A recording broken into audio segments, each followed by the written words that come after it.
Imaginez une entreprise qui génère presque 1,5 milliard de dollars de chiffre d'affaires, avec des ventes frôlant les 3,2 milliards, tout en remplissant les caisses de l'État algérien de près de 2 milliards de dollars en impôts et contributions. Plus de 1350 personnes travaillent là, et la moitié d'entre elles sont diplômées universitaires. Voilà le portrait d'une société florissante en Algérie, capable de multiplier ses profits, de créer davantage d'emplois et d'apporter encore plus de richesses au pays. Les chiffres ? Éblouissants. Le chiffre d'affaires bondit de plus de 8%, les ventes grimpent de 6%, et les prévisions annoncent une croissance supérieure à 3% pour 2026. Une réussite éclatante, presque trop parfaite pour être ignorée. Cette société cartonne, elle fait gagner de l'argent, elle recrute, elle emploie des Algériens et des Algériens, elle paye des cotisations, elle paye des impôts, elle verse d'énormes recettes fiscales, évaluées encore une fois de 1,3, 1,7 à presque l'équivalent de 2 milliards de dollars. Pour chaque mois, pratiquement, des sommes phénoménales, de 120 à 140 jusqu'à même 150 millions de dollars sont versés par cette société au trésor public en Algérie. Et malgré cela, cette société, elle fait l'objet d'une immense entreprise de sabotage pour la casser, pour la détruire, pour la mettre à genoux et pour même la briser et la chasser du marché algérien. C'est l'incroyable histoire de la Steam, la société algéro-émiratie de production de tabac, qui est aujourd'hui soumise à des opérations de contrôle fiscaux et à de fortes amendes que lui inflige l'État algérien depuis pratiquement 2022 ou 2021. Et ces amendes ont atteint le montant record de presque 100 millions de dollars. Effectivement, c'est l'équivalent de 98 millions de dollars d'amendes et de contrôles fiscaux et de factures que réclame l'État algérien à cette société qui ne fait pourtant que travailler, payer ses impôts, recruter des Algériens et des Algériens et gagner des parts de marché importantes. Dans cette émission, nous allons vous donner des chiffres, des faits, et nous allons vous expliquer une immense injustice. Dans tous les pays du monde, quand une société travaille bien, quand une entreprise paie ses impôts et rapporte beaucoup d'argent au trésor public, et elle fait employer les enfants, ou les enfants, les fils et les filles de ce pays-là, normalement, cette entreprise, elle est encouragée, elle est soutenue, elle est préservée. En Algérie, c'est l'exact contraire qui se passe. Avec la Steam, la société algéro-émiratie de production et de commercialisation des tabacs, dont nous avons déjà parlé dans au moins 2 ou 3 anciennes enquêtes que nous vous invitons d'ailleurs à revoir. La Steam, elle représente le groupe Philip Morris en Algérie. Elle représente 3 groupes mondiaux, mais sa principale force est d'être l'allié et le représentant et le fabricant exclusif des cigarettes du groupe Philip Morris. Vous allez voir à l'écran 2 infographies qui juste permettent, elles suffisent pour vous expliquer le poids réel de Philip Morris. Philip Morris, c'est plus de 40 milliards de dollars de chiffre d'affaires en 2025. Philip Morris, sa valorisation, c'est-à-dire ce qu'il vaut, ce groupe, combien il coûte, combien, s'il est vendu entièrement à des nouveaux actionnaires, qu'est-ce qu'il pourrait rapporter. Sa valorisation en bourse, elle dépasse les 260 milliards de dollars depuis 2024. 260 milliards de dollars, c'est l'équivalent du produit intérieur brut de l'Algérie. Un seul groupe américain, Philip Morris, fabricant de Marlboro et de LM et de plusieurs autres marques de cigarettes internationales, il vaut aussi cher que toute la richesse annuelle créée par l'Algérie, à savoir le produit intérieur brut de l'Algérie par an est aujourd'hui entre 260 et 263 milliards de dollars. La Steam, société algérienne dirigée par des ingénieurs algériens, par des managers algériens qui emploient uniquement des Algériens et des Algériens et qui a dans son actionnariat un groupe émirati, le groupe Rachidine, à travers un fonds d'investissement dont le groupe Philip Morris est actionnaire lui aussi depuis 2013. On l'a déjà expliqué dans nos précédentes émissions. Je rappelle que les Émiratis sont actionnaires à 51%, mais que les Algériens, l'État algérien lui-même, est actionnaire de cette société. Ce n'est pas un privé. L'État algérien, à travers le groupe Madar, anciennement la CNTA, la Société nationale des tabacs et allumettes, le groupe Madar d'ailleurs qui affiche partout dans ses publications et dans ses présentations sa filiale ou ses participations dans la... Vous allez voir à l'écran quelques images et quelques démonstrations qui démontrent que Madar affiche fièrement, mais fièrement, ses participations à la Steam au sein du capital de la Steam. La Steam, qui rapporte chaque année, je rappelle, on l'a révélé déjà dans les émissions précédentes, l'équivalent de plus de 100 à 110 millions de dollars de recettes, de dividendes, de bénéfices au groupe Madar. Le groupe Madar s'appuie essentiellement sur les dividendes qu'il récupère auprès de la Steam pour pouvoir financer toutes ses autres activités dans des domaines comme le gardiennage, l'immobilier, les finances, l'industrie, l'agroalimentaire, etc., etc. La Steam, une véritable poule aux œufs d'or.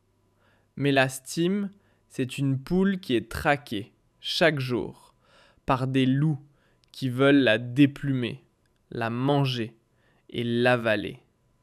C'est exactement ce que nous avons découvert au cours de nos investigations.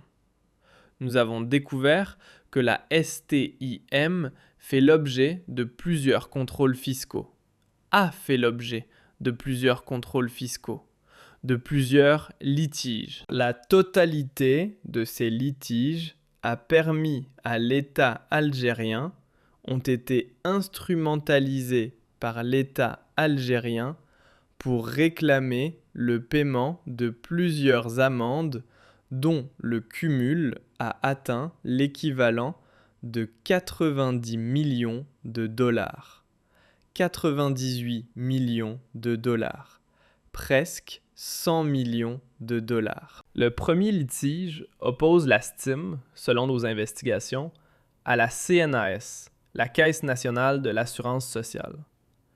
La CNAS a fait un rapport, a fait un contrôle, qui a fait état, selon les conclusions de ce contrôle de la CNAS, d'un non-paiement des cotisations de base relatives à ce qu'on appelle les jetons de présence, accordés aux membres du conseil d'administration, et ce pour une période qui va de janvier 2020 à août 2023. Le premier contrôle de la CNAS pour cette période de janvier 2022 à janvier 2023, de janvier 2020 à août 2023, il a permis de dresser une amende qui a été infligée à la Steam pour, à hauteur de 6,5 milliards de dinars, c'est-à-dire l'équivalent de presque une quarantaine de millions de dollars, plus exactement l'équivalent de 49,08 millions de dollars. Vous imaginez une amende de 49 qu'une entreprise doit payer, 49,08 millions de dollars. Non seulement ce montant est déjà gigantesque, mais on va dire la Caisse nationale des assurances sociales ne s'est pas contentée de demander le paiement uniquement de cette amende, mais elle a revu à la hausse cette amende en infligeant une autre amende puisqu'elle a étendu la période de contrôle de son contrôle jusqu'à fin 2025. Et elle a fini par réclamer à la Steam un montant record de plus de 6,8 milliards de dinars, c'est-à-dire l'équivalent de 51,20 millions de dollars. 51 millions de dollars que l'assurance sociale, que la CNAS, que la sécurité sociale réclament à 51 millions de dollars juste pourquoi ? Parce qu'il y a un problème, apparemment, au niveau de ce qu'on appelle les jetons de présence dans les conseils d'administration de la Steam. Alors, la CNAS, officiellement, selon nos investigations, elle reproche à la CNAS de ne pas avoir payé les cotisations sociales de base sur ce qu'elle appelle les tantièmes, les parts de bénéfices et les jetons de présence versés aux membres du conseil d'administration. Ces éléments étaient considérés par la CNAS en Algérie, par la Sécurité sociale en Algérie, comme étant des rémunérations soumises à des cotisations. Donc la CNAS a lancé des oppositions, des saisies conservatoires sur les comptes bancaires de la Steam chez 3 banques. La Gulf Bank Algeria au niveau de l'agence de Coléa, de la Gulf Bank de l'AGB, de la Trust Bank Algeria au niveau des agences de Hydra et de Constantine. La STIM, elle a réagi au départ en saisissant la justice pour obtenir la main levée des saisies, à savoir le déblocage des comptes et l'annulation du rapport de contrôle, parce qu'elle a contesté les conclusions et les accusations de la CNAS. La justice a refusé de donner une suite favorable à la Steam, et elle a confirmé le blocage des liquidités bancaires. Et elle a malheureusement prolongé le risque d'une paralysie des opérations courantes, notamment de la STIM, à savoir le paiement des fournisseurs, les salaires, etc. Et aujourd'hui encore, la CNAS réclame l'équivalent de 51,2 millions de dollars. C'est énorme pour une société, juste pour quelques jetons de présence au sein du conseil d'administration. Avant de vous expliquer le problème, il faut savoir que je voulais juste vous préciser que la Steam, elle a engagé toutes les procédures judiciaires nécessaires afin d'obtenir la main levée, comme je l'ai dit, des saisies frappant ses comptes bancaires. Et elle a également sollicité l'annulation du rapport de contrôle suspendu. L'affaire n'a pas été encore traitée. Mais, selon nos dernières informations, recoupées par nos soins au cours de nos investigations, l'État, les autorités de la justice algérienne ont refusé de donner suite favorable à la Steam et elles demandent de payer cette amende record de presque 60 millions de dollars. Encore une fois, le montant suffit à lui seul d'intriguer, pour impressionner. 52,20 millions de dollars. C'est quoi le problème? Pourquoi une telle amende ou une telle punition? Alors officiellement, c'est quoi un jeton de présence? Il faut savoir que les Algériens ne connaissent pas peut-être et n'ont pas une grande notion, beaucoup de notions au niveau de la culture économique, faute d'avoir des médias spécialisés dans ce domaine et faute vraiment de pédagogie dans ce domaine-là. Il faut savoir qu'un jeton ou des jetons de présence, c'est une somme d'argent fixe annuelle allouée par l'Assemblée générale de l'entreprise aux actionnaires, aux administrateurs qui sont rémunérés pour chaque participation à des réunions du conseil d'administration. Ça, c'est une règle universelle. C'est pratiquement une règle universelle. Cela change, les appellations et les modalités changent d'un pays à l'autre. Mais il faut savoir que quand une entreprise a des membres d'un conseil d'administration, les membres du conseil d'administration, à chaque fois qu'il y a une réunion du conseil d'administration, ils sont payés pour leur participation.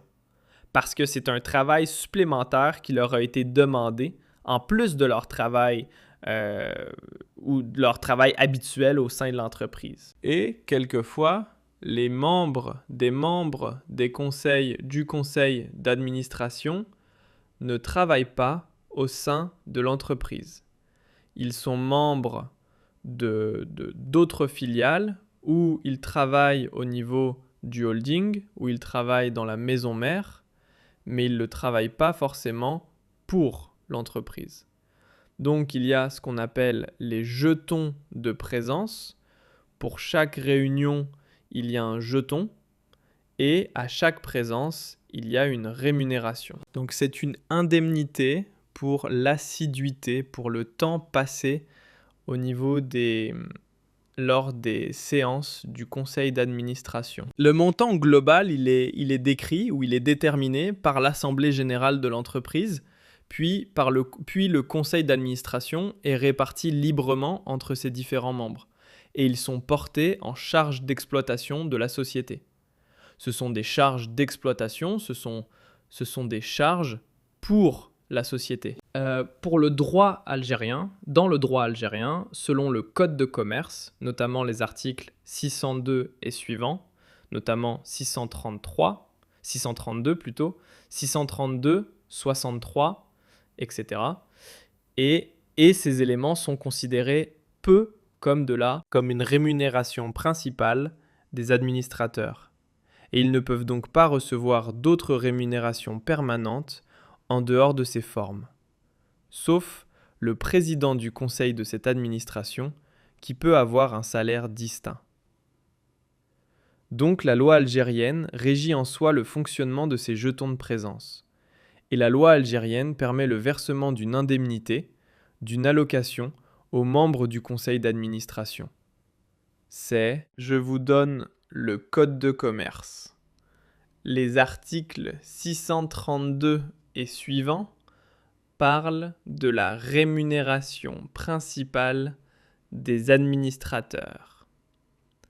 La CNAS, de son côté, la Caisse nationale des assurances sociales, elle considère que ces jetons de présence sont des rémunérations soumises aux cotisations sociales de base. C'est-à-dire, c'est comme si c'était un salaire ou un revenu.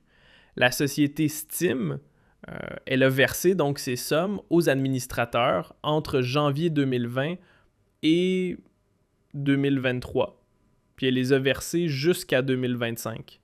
Parce que le conseil d'administration se réunit régulièrement. Cela peut être plusieurs fois par an, 2, 3 fois. Cela peut être une fois par an. C'est selon les urgences et la situation d'entreprise. Mais la CNAS, elle considère que ces paiements, que ces sommes ont été versées sans payer les cotisations sociales dessus. C'est-à-dire que ces sommes devraient être soumises à des cotisations sociales. Donc la CNAS, elle a effectué un contrôle. Elle réclame le paiement de toutes les cotisations patronales et sociales et salariales sur ces montants. Cela fait un redressement fiscal pratiquement record de l'équivalent de 51,2 millions de dollars. Inédit dans l'histoire de l'Algérie. Alors, en Algérie, effectivement, il faut savoir que la loi permet à la CNAS d'avoir une assiette de cotisation qui est large. Elle peut inclure les éléments de rémunération perçus en contrepartie d'un travail, sauf quelques exclusions précises, comme les indemnités de frais ou les primes exceptionnelles. Donc les jetons de présence au niveau d'un conseil d'administration, la CNAS les a considérés comme une des rémunérations perçues en contrepartie d'un travail ou du travail. Donc, imaginez une entreprise qui génère presque 1,5 milliard de dollars de chiffre d'affaires, avec des ventes frôlant les 3,2 milliards, tout en remplissant les caisses de l'État algérien de près de 2 milliards de dollars en impôts et contributions. Plus de 1350 personnes travaillent là, et la moitié d'entre elles sont diplômées universitaires. Voilà le portrait d'une société florissante en Algérie, capable de multiplier ses profits, de créer davantage d'emplois et d'apporter encore plus de richesses au pays. Les chiffres ? Éblouissants. Le chiffre d'affaires bondit de plus de 8%, les ventes grimpent de 6%, et les prévisions annoncent une croissance supérieure à 3% pour 2026. Une réussite éclatante, presque trop parfaite pour être ignorée. Cette société, imaginez une entreprise qui génère presque 1,5 milliard de dollars de chiffre d'affaires, avec des ventes frôlant les 3,2 milliards, tout en remplissant les caisses de l'État algérien de près de 2 milliards de dollars en impôts et contributions. Plus de 1350 personnes travaillent là, et la moitié d'entre elles sont diplômées universitaires. Voilà le portrait d'une société florissante en Algérie, capable de multiplier ses profits, de créer davantage d'emplois et d'apporter encore plus de richesses au pays. Les chiffres ? Éblouissants. Le chiffre d'affaires bondit de plus de 8%, les ventes grimpent de 6%, et les prévisions annoncent une croissance supérieure à 3% pour 2026. Une réussite éclatante, presque trop parfaite pour être ignorée. Cette société cartonne, elle fait gagner de l'argent, elle recrute, elle emploie des Algériens et des Algériens, elle paye des cotisations, elle paye des impôts, elle verse d'énormes recettes fiscales, évaluées encore une fois de 1,3, 1,7 à presque l'équivalent de 2 milliards de dollars. Pour chaque mois, pratiquement, des sommes phénoménales, de 120 à 140 jusqu'à même 150 millions de dollars sont versés par cette société au trésor public en Algérie. Et malgré cela, cette société, elle fait l'objet d'une immense entreprise de sabotage pour la casser, pour la détruire, pour la mettre à genoux et pour même la briser et la chasser du marché algérien. C'est l'incroyable histoire de la Steam, la société algéro-émiratie de production de tabac, qui est aujourd'hui soumise à des opérations de contrôle fiscaux et à de fortes amendes que lui inflige l'État algérien depuis pratiquement 2022 ou 2021. Et ces amendes ont atteint le montant record de presque 100 millions de dollars. Effectivement, c'est l'équivalent de 98 millions de dollars d'amendes et de contrôles fiscaux et de factures que réclame l'État algérien à cette société qui ne fait pourtant que travailler, payer ses impôts, recruter des Algériens et des Algériens et gagner des parts de marché importantes. Dans cette émission, nous allons vous donner des chiffres, des faits, et nous allons vous expliquer une immense injustice. Dans tous les pays du monde, quand une société travaille bien, quand une entreprise paie ses impôts et rapporte beaucoup d'argent au trésor public, et elle fait employer les enfants, ou les enfants, les fils et les filles de ce pays-là, normalement, cette entreprise, elle est encouragée, elle est soutenue, elle est préservée. En Algérie, c'est l'exact contraire qui se passe avec la STIM, la société algéro-émiratie de production et de commercialisation des tabacs, dont nous avons déjà parlé dans au moins 2 ou 3 anciennes enquêtes que nous vous invitons d'ailleurs à revoir. La STIM, elle représente le groupe Philip Morris en Algérie. Elle représente 3 groupes mondiaux, mais sa principale force est d'être l'allié et le représentant et le fabricant exclusif des cigarettes du groupe Philip Morris. Vous allez voir à l'écran 2 infographies qui juste permettent, elles suffisent pour vous expliquer le poids réel de Philip Morris. Philip Morris, c'est plus de 40 milliards de dollars de chiffre d'affaires en 2025. Philip Morris, sa valorisation, c'est-à-dire ce qu'il vaut, ce groupe, combien il coûte, combien, s'il est vendu entièrement à des nouveaux actionnaires, qu'est-ce qu'il pourrait rapporter. Sa valorisation en bourse, elle dépasse les 260 milliards de dollars depuis 2024. 260 milliards de dollars, c'est l'équivalent du produit intérieur brut de l'Algérie. Un seul groupe américain, Philip Morris, fabricant de Marlboro et de LM et de plusieurs autres marques de cigarettes internationales, il vaut aussi cher. Imaginez une entreprise qui génère presque 1,5 milliard de dollars de chiffre d'affaires, avec des ventes frôlant les 3,2 milliards, tout en remplissant les caisses de l'État algérien de près de 2 milliards de dollars en impôts et contributions. Plus de 1350 personnes travaillent là, et la moitié d'entre elles sont diplômées universitaires. Voilà le portrait d'une société florissante en Algérie, capable de multiplier ses profits, de créer davantage d'emplois et d'apporter encore plus de richesses au pays. Les chiffres ? Éblouissants. Le chiffre d'affaires bondit de plus de 8%, les ventes grimpent de 6% et les prévisions annoncent une croissance supérieure à 3% pour 2026.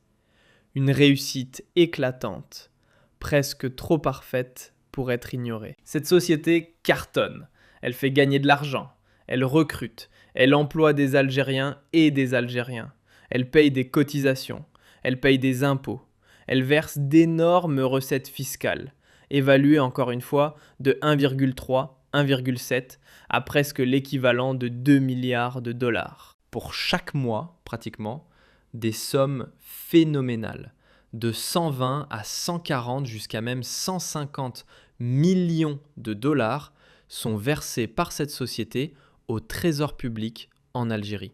Et malgré cela, cette société, elle fait l'objet d'une immense entreprise de sabotage pour la casser, pour la détruire, pour la mettre à genoux et pour même la briser et la chasser du marché algérien. C'est l'incroyable histoire de la STIM, la société algéro-émiratie de production de tabac, qui est aujourd'hui soumise. Imaginez une entreprise qui génère presque 1,5 milliard de dollars de chiffre d'affaires, avec des ventes frôlant les 3,2 milliards, tout en remplissant les caisses de l'État algérien de près de 2 milliards de dollars en impôts et contributions. Plus de 1350 personnes travaillent là, et la moitié d'entre elles sont diplômées universitaires. Voilà le portrait d'une société florissante en Algérie, capable de multiplier ses profits, de créer davantage d'emplois et d'apporter encore plus de richesses au pays. Les chiffres ? Éblouissants. Le chiffre d'affaires bondit de plus de 8%, les ventes grimpent de 6% et les prévisions annoncent une croissance supérieure à 3% pour 2026. Une réussite éclatante, presque trop parfaite pour être ignorée. Cette société cartonne, elle fait gagner de l'argent, elle recrute, elle emploie des Algériens et des Algériens, elle paye des cotisations, elle paye des impôts, elle verse d'énormes recettes fiscales, évaluées encore une fois de 1,3, 1,7 à presque l'équivalent de 2 milliards de dollars. Pour chaque mois, pratiquement, des sommes phénoménales, de 120 à 140 jusqu'à même 150 millions de dollars sont versés par cette société au trésor public en Algérie. Et malgré cela, cette société, elle fait l'objet d'une immense entreprise de sabotage pour la casser, pour la détruire, pour la mettre à genoux et pour même la briser et la chasser du marché algérien. C'est l'incroyable histoire de la STIM, la société algéro-émiratie de production de tabac, qui est aujourd'hui soumise à des opérations de contrôle fiscaux et à de fortes amendes que lui inflige l'État algérien depuis pratiquement 2022 ou 2021. Et ces amendes ont atteint le montant record de presque 100 millions de dollars. Effectivement, c'est l'équivalent de 98 millions de dollars d'amendes et de contrôles fiscaux et de factures que réclame l'État algérien à cette société qui ne fait pourtant que travailler, payer ses impôts, recruter des Algériens et des Algériens et gagner des parts de marché importantes. Dans cette émission, nous allons vous donner des chiffres, des faits, et nous allons vous expliquer une immense injustice. Dans tous les pays du monde, quand une société travaille bien, quand une entreprise paie ses impôts et rapporte beaucoup d'argent au trésor public, et elle fait employer les enfants, les fils et les filles de ce pays-là, normalement, cette entreprise, elle est encouragée, elle est soutenue, elle est préservée. En Algérie, c'est l'exact contraire qui se passe. Avec la STIM, la société algéro-émiratie de production et de commercialisation des tabacs, dont nous avons déjà parlé dans au moins 2 ou 3 anciennes enquêtes que nous vous invitons d'ailleurs à revoir. La STIM, elle représente le groupe Philip Morris en Algérie.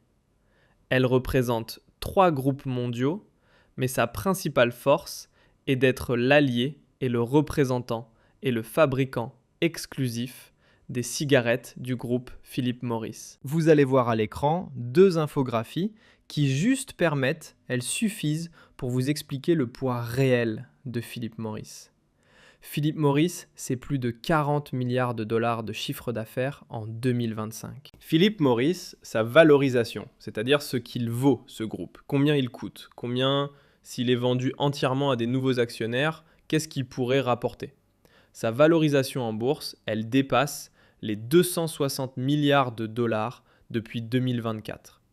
260 milliards de dollars, c'est l'équivalent du produit intérieur brut de l'Algérie. Un seul groupe américain, Philip Morris, fabricant de Marlboro et de LM et de plusieurs autres marques de cigarettes internationales, il vaut aussi cher que toute la richesse annuelle créée par l'Algérie, à savoir le produit intérieur brut de l'Algérie par an est aujourd'hui entre 260 et 263 milliards de dollars. La STIM, société algérienne dirigée par des ingénieurs algériens, par des managers algériens qui emploient uniquement des Algériens et des Algériens et qui a dans son actionnariat un groupe émirati, le groupe Rachidine, à travers un fonds d'investissement dont le groupe Philip Morris est actionnaire lui aussi depuis 2013. On l'a déjà expliqué dans nos précédentes émissions. Je rappelle que les Émiratis sont actionnaires à 51%, mais que les Algériens, l'État algérien lui-même, est actionnaire de cette société. Ce n'est pas un privé. L'État algérien, à travers le groupe Madar, anciennement la CNTA, la Société nationale des tabacs et allumettes, le groupe Madar d'ailleurs qui affiche partout dans ses publications et dans ses présentations sa filiale ou ses participations dans la... Vous allez voir à l'écran quelques images et quelques démonstrations qui démontre que Madar affiche fièrement, mais fièrement, ses participations à la Steam au sein du capital de la Steam. La Steam, qui rapporte chaque année, je rappelle, on l'a révélé déjà dans les émissions précédentes, l'équivalent de plus de 100 à 110 millions de dollars de recettes, de dividendes, de bénéfices au groupe Madar. Le groupe Madar s'appuie essentiellement sur les dividendes qu'il récupère auprès de la Steam pour pouvoir financer toutes ses autres activités dans des domaines comme le gardiennage, l'immobilier, les finances, l'industrie, l'agroalimentaire, etc., etc. La Steam, une véritable poule aux œufs d'or. Mais la Steam, c'est une poule qui est traquée chaque jour par des loups qui veulent la déplumer, la manger et l'avaler.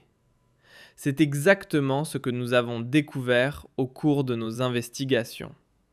Nous avons découvert que la STIM fait l'objet de plusieurs contrôles fiscaux, a fait l'objet de plusieurs contrôles fiscaux, de plusieurs litiges. La totalité de ces litiges a permis à l'État algérien, ont été instrumentalisés par l'État algérien pour réclamer le paiement de plusieurs amendes dont le cumul a atteint l'équivalent de 90 millions de dollars.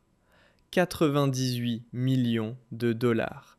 Presque 100 millions de dollars. Le premier litige oppose la Steam, selon nos investigations, à la CNAS, la Caisse nationale de l'assurance sociale.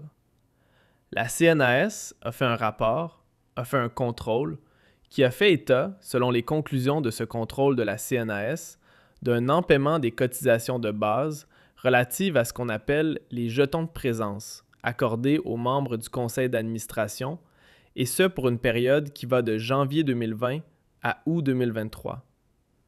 Le premier contrôle de la CNAS pour cette période de janvier 2022 à janvier 2023, de janvier 2020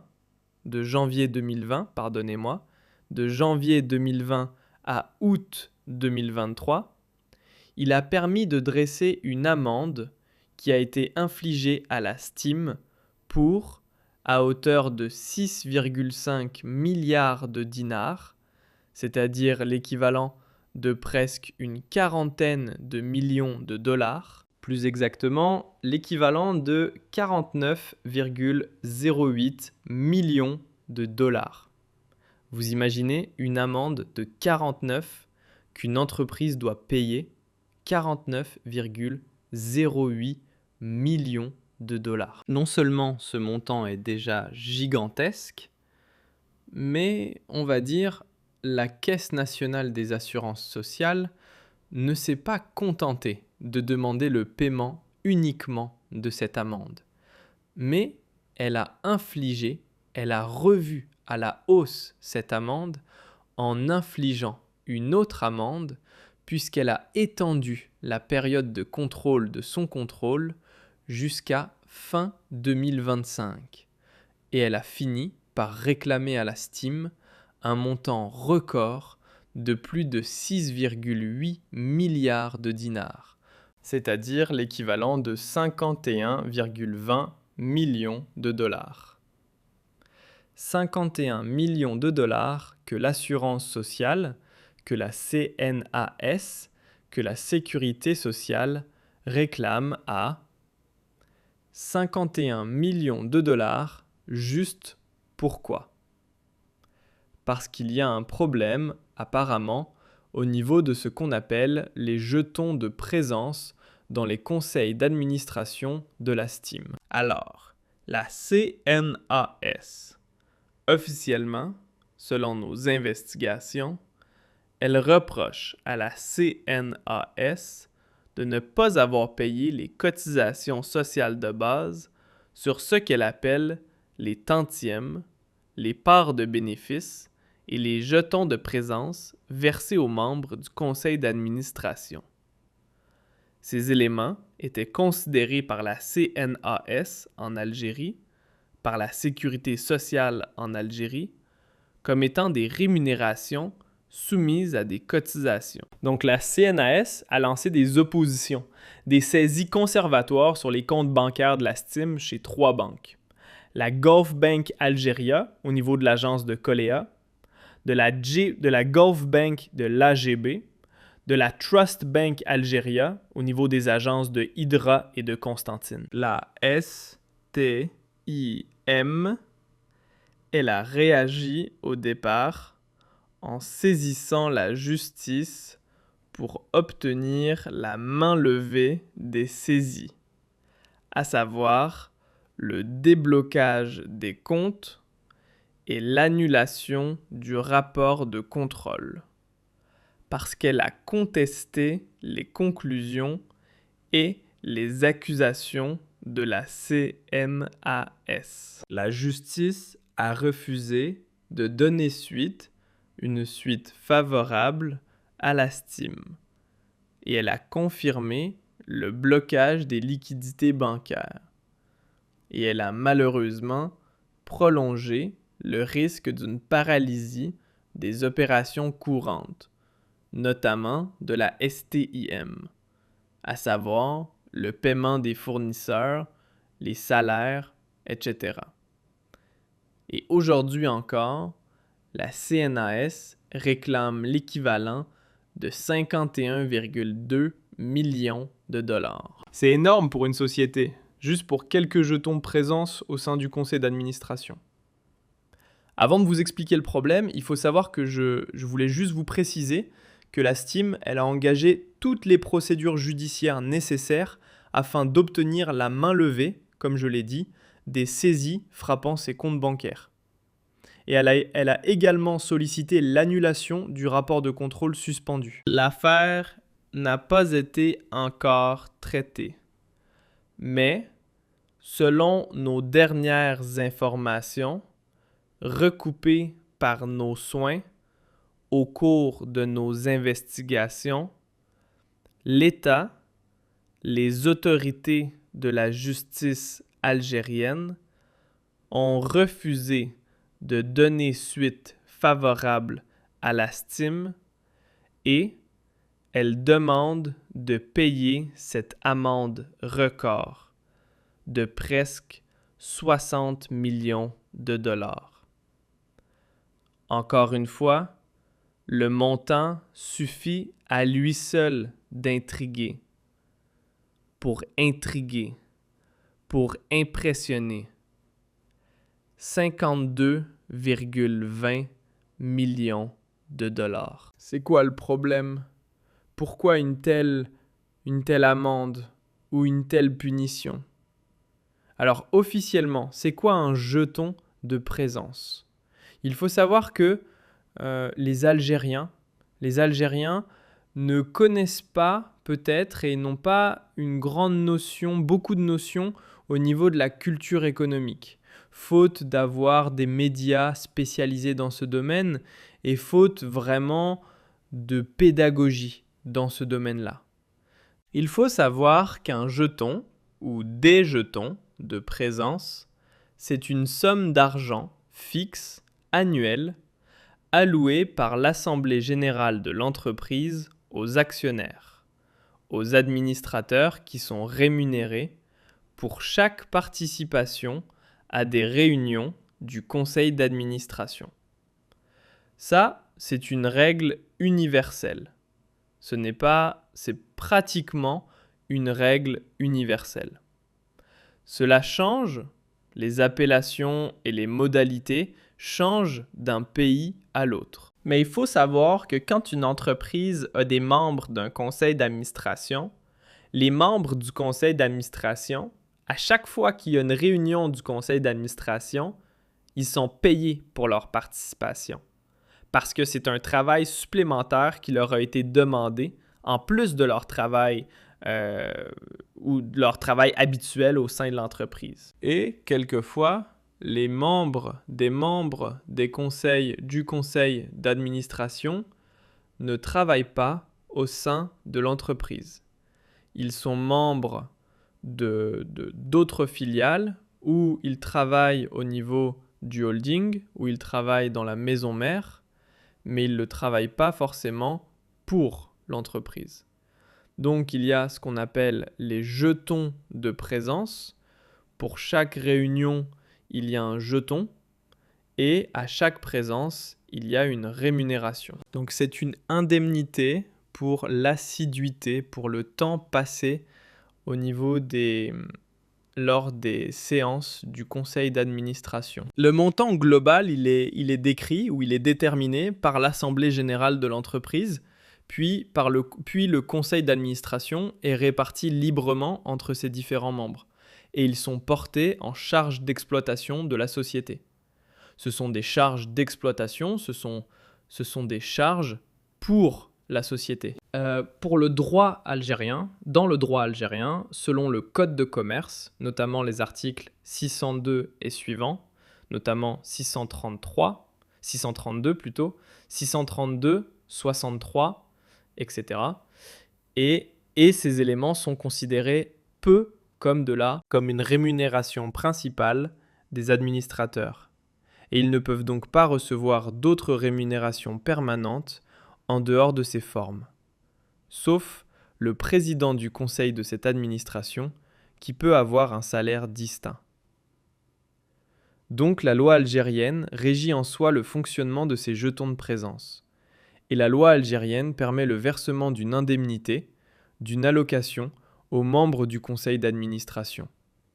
Je vous donne le code de commerce. Les articles 632 et suivants parlent de la rémunération principale des administrateurs. La CNAS, de son côté, la Caisse nationale des assurances sociales, elle considère que ces jetons de présence sont des rémunérations soumises aux cotisations sociales de base. C'est-à-dire, c'est comme si c'était un salaire ou un revenu. La société estime, elle a versé donc ces sommes aux administrateurs entre janvier 2020 et 2023. Puis elle les a versées jusqu'à 2025. Parce que le conseil d'administration se réunit régulièrement. Cela peut être plusieurs fois par an, 2, 3 fois. Cela peut être une fois par an. C'est selon les urgences et la situation d'entreprise. Mais la CNAS, elle considère que ces paiements, que ces sommes ont été versées sans payer les cotisations sociales dessus. C'est-à-dire que ces sommes